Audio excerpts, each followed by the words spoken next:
Oke, lanjut dua kabar yang mantap jos nih bos. Nah, yang pertama nanti datang dari pengakuan resmi soal pengerjaan kapal BRP Tarlak PT PAL Indonesia dari Philippines Navy.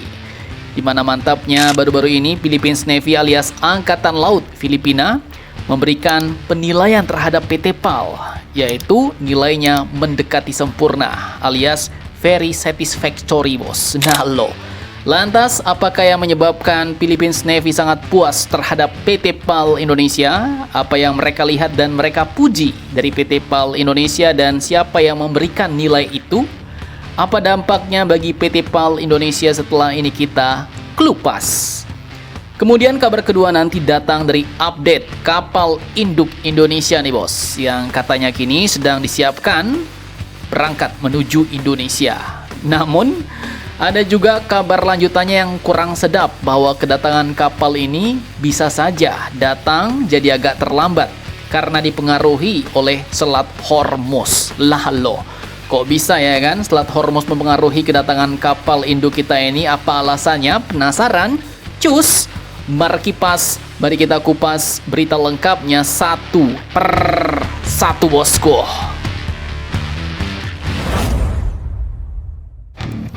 Oke, lanjut. Jadi tengah panasnya persaingan industri pertahanan di Asia Tenggara, baru-baru ini datang kabar yang cukup membanggakan dari Surabaya, Jawa Timur bos. Admin kutip dari situs resmi PT PAL Indonesia.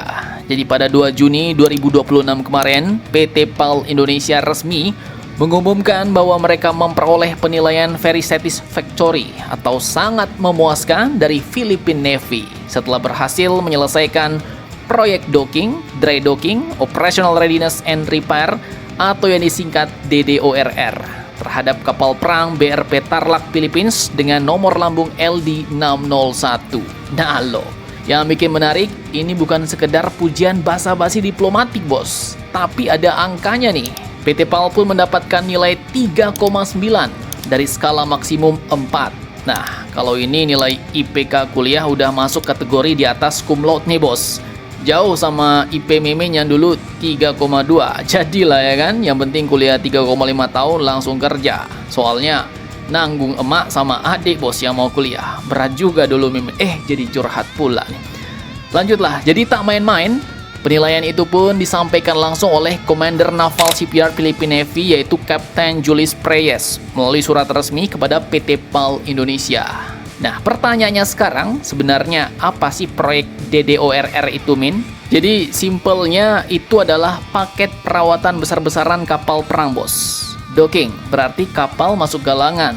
Kemudian dry docking, kapal diangkat ke dockering agar bagian bawah lambung bisa diperiksa dan diperbaiki. Kemudian operational readiness, berarti memastikan seluruh sistem kapal siap beroperasi. Sedangkan repair, berarti memperbaiki komponen yang mengalami kerusakan atau penurunan performa. Jadi ya, ibarat mobil bos. Kalau ganti oli itu mah servis biasa ya kan? Tapi kalau DDORR itu sudah level turun mesin bos. Cek kaki-kaki, ganti komponen, poles body, sampai dites lagi supaya siap diajak war.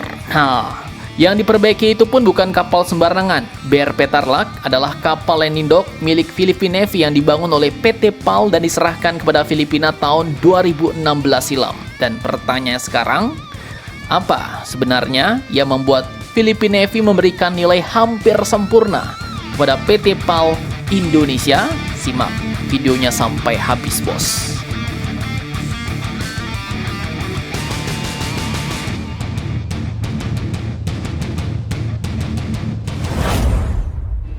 Nah, jadi ternyata Philippine Navy tidak hanya memuji hasil akhir pekerjaan PT PAL, bos. Mereka juga memuji prosesnya. Masih dari sumber yang sama, menurut Kapten Julius Preyes, seluruh proyek berhasil diselesaikan sesuai jadwal yang telah ditetapkan, memenuhi spesifikasi teknis yang dipersyaratkan dan sesuai standar operasional yang berlaku. Kemudian tak hanya itu, personel PT PAL juga dinilai profesional, kemudian kompeten secara teknis, responsif terhadap kebutuhan pengguna, serta disiplin dalam menerapkan prosedur keselamatan kerja selama proyek berlangsung. Bahkan hasil evaluasi juga menunjukkan bahwa setelah menjalani DDORR, kesiapan operasional BRP Tarlak meningkat, bos. Dan inilah poin yang paling penting. Keberhasilan ini pun menunjukkan bahwa PT PAL bukan hanya mampu membangun kapal perang, tapi juga mampu menjaga kapal perang tetap siap tempur sepanjang masa operasionalnya. Dan jelas, di dunia pertahanan modern, kemampuan maintenance, repair, and overhaul seringkali sama pentingnya dengan kemampuan membangun kapal baru, bos. Karena kalau membangun kapal itu sekali ya kan, tapi merawatnya bisa puluhan tahun. Dampaknya bagi Indonesia juga tidak kecil. Kepercayaan dari PILIVI Navy ini dapat menjadi etalase berjalan bagi PT PAL Indonesia untuk menawarkan jasa-jasa pemeliharaan kapal perang kepada negara-negara lain di kawasan, misalnya kepada Malaysia, kepada Vietnam, kepada Brunei, dan lain-lain, bos. Semakin banyak kapal asing yang masuk galangan Surabaya, maka jelas semakin besar cuan industri pertahanan nasional, semakin tinggi transfer teknologi, dan semakin kuat posisi Indonesia sebagai pusat industri maritim Asia Tenggara. Mantap, mantap, jos. Oke, lanjut soal kapal induk Indonesia, bos. Jadi admin kutip dari sumber-sumber berita berikut. Pada tanggal 2 Juni 2026 kemarin di Balai Media Kementerian Pertahanan, Jakarta Pusat, Brigjen TNI Rico Riccardo Sirait mengkonfirmasi bahwa kapal induk ringan legendaris Italia yaitu ITS Giuseppe Garibaldi kini sudah masuk ke tahap persiapan pengiriman ke Indonesia, bos. Bahkan Kemhan berharap kapal induk itu bisa tiba di tanah air pada tahun 2026 ini. Namun, sayangnya lagi, beliau mengatakan bahwa jadwal pengiriman bisa dipengaruhi oleh situasi di Selat Hormuz. Nah loh, kok bisa ya kan?